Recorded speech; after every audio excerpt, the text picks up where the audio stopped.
ಅನ್ನದಾತ ಜನರ ಪಾಲಿನ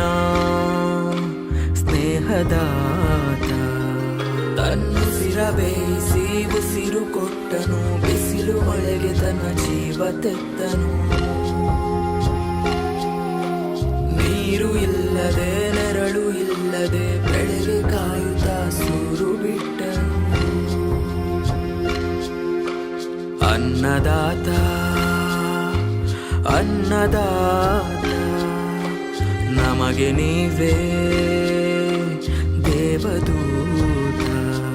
ನಿಸ್ವಾರ್ಥ ಸೇವಿನಿ ಶ್ರಮದ ಯೋಗಿನಿ ಭೂಮಿ ಬಿತ್ತುವ